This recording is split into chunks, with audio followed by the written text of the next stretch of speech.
একটা অন্ধকার বেসমেন্ট, তিনজন বন্দি মেয়ে আর একটা বৃদ্ধ সাইকো খুনি যে জানেই না তার সামনে দাঁড়িয়ে আছে তার মৃত্যুদূত। রাতের ঘুটঘুটে অন্ধকার, নির্জন জঙ্গলের মাঝখান দিয়ে ছুটে চলেছে একটি গাড়ি। গাড়ির ভেতরে ক্যাসেন্ড্রা নামের একটি অল্প বয়সী মেয়ে অজ্ঞান অবস্থায় পড়ে আছে। ড্রাইভিং সিটে বসে থাকা বয়স্ক লোকটা তাকে কিডন্যাপ করে নিয়ে যাচ্ছে তার গোপন জায়গায়। লোকটা ক্যাসেন্ড্রাকে কাঁধে তুলে একটি অন্ধকার বেসমেন্টে নিয়ে আসে। সেখানে আগে থেকে বন্দি অবস্থায় আরো দুজন মেয়ে ছিল। লোকটা কতটা সাইকোপ্যাথ তা বোঝা যায় যখন সে ক্যাসেন্ড্রার জামা কাপড় বদলে দেওয়ার জন্য ওই নারীদের একজনকে নির্দেশ দেয়। ওই নারীটি ভয়ে এতটাই জমে আছে যে সে যন্ত্রের মতো লোকটার সব কথা মেনে চলে। তারপর তাদের একজন ক্যাসেন্ড্রাকে পরিষ্কার করতে চলে যায়। লোকটি অন্যজনকে কিস করতে শুরু করে, আর এই সুযোগে মেয়েটি সেই সাইকোর পকেট থেকে একটি ছুরি লুকিয়ে নিজের কাছে নিয়ে নেয়। এরপর আমরা ক্যাসেন্ড্রার অতীতের একটি ফ্ল্যাশব্যাক দেখতে পাই। ছোটবেলায় সে একটি গাছের নিচে দোলনায় খেলতে থাকে। তখন হঠাৎ গাছের ডালে থাকা একটি মৌমাছির চাকের দিকে তার চোখ যায়। তারপর সে গাছের উপরে উঠে মৌমাছির চাকে হাত দিতেই মৌমাছির দল তাকে তাড়া করে। তখন অসাবধানতাবশত সে গাছ থেকে নিচে পড়ে যায়। পরের সিনে আমাদের একটি হাসপাতালের দৃশ্য দেখানো হয়। ডাক্তার ক্যাসেন্ড্রার মাকে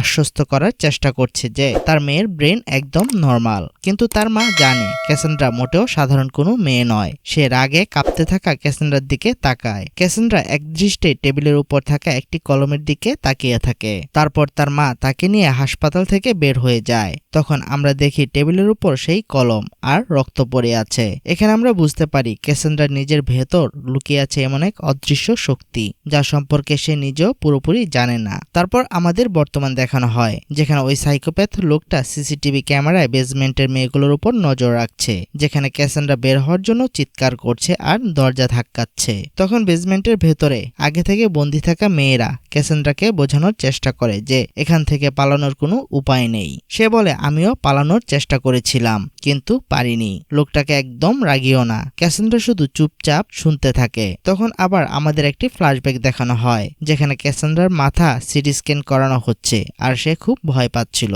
তারপর রিপোর্ট আর ডাক্তারের কথা শুনে তার মা রাগারাগি করে সেখান থেকে চলে যায়। পরের সিনে আবার সাইকো লোকটি ক্যামেরায় তাদের দেখে বেসমেন্টে নেমে আসে, আর সে নিজেকে এই মেয়েগুলোর স্বামী এবং বাবা হিসেবে দাবি করে। তখন সে একটি মেয়েকে জড়িয়ে ধরতে বলে তাকে জড়িয়ে ধরে। তারপর ক্যাসেন্ড্রাকে জড়িয়ে ধরতে বলে সেও ভয়ে ধীরে ধীরে কাছে গিয়ে লোকটিকে জড়িয়ে ধরে। এরপর লোকটি বন্দি আরেক নারীর কাছে যায় তাকে কিস করার জন্য।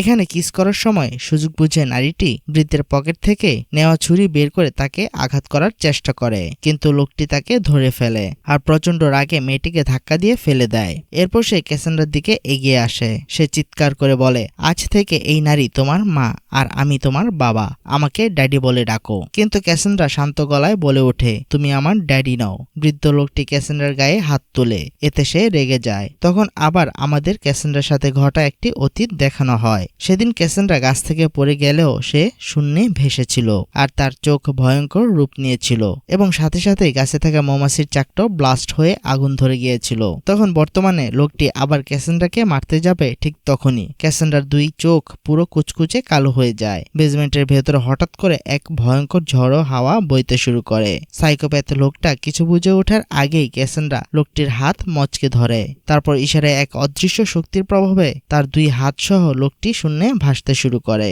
তার দম বন্ধ হয়ে আসতে থাকে। ক্যাসেন্ড্রা তার হাতের ইশারায় লোকটাকে আটকে ফেলে। সে নড়াচড়া করতে পারে না। এরপর ক্যাসেন্ড্রা তার হাতের মুঠো শক্ত করে খুলতেই বুম, লোকটার শরীর ছিন্ন ভিন্ন হয়ে যায়, মানে পুরো ব্লাস্ট হয়ে যায়। পুরো বেসমেন্টের দেয়াল আর বাকি মেয়েগুলোর শরীর লোকটার রক্তে লাল হয়ে যায়। এতে বাকি মেয়ে দুজন ভয়ে চিৎকার করতে থাকে। তখন রক্তে ভেজা ক্যাসেন্ড্রা ভয়ার্থ কণ্ঠে ওই মেয়েগুলোকে বলে, তোমরা এখন মুক্ত। তারপর সে দরজা ভেঙে বেসমেন্ট থেকে বের হয়ে আসে, গায়ে তার তাজা রক্ত মাখা। এরপর সে টেবিলের উপর থাকা টেলিফোন তুলে নেয় এবং তার নিজের মাকে ফোন করে। শান্ত গলায় সে বলে ওঠে, মা, আমি ক্যাসেন্ড্রা, আমার মনে হয় এবার সব ঠিক হয়ে যাবে। আর এখানেই মুভিটা শেষ হয়ে যায়। আসলে শিকারী নিজেই যখন শিকার হয়ে যায় তখন পরিণতি এমনই ভয়ঙ্কর হয়। বন্ধুরা, ফিল্মটি কেমন লাগলো তা অবশ্যই কমেন্টে জানাবেন।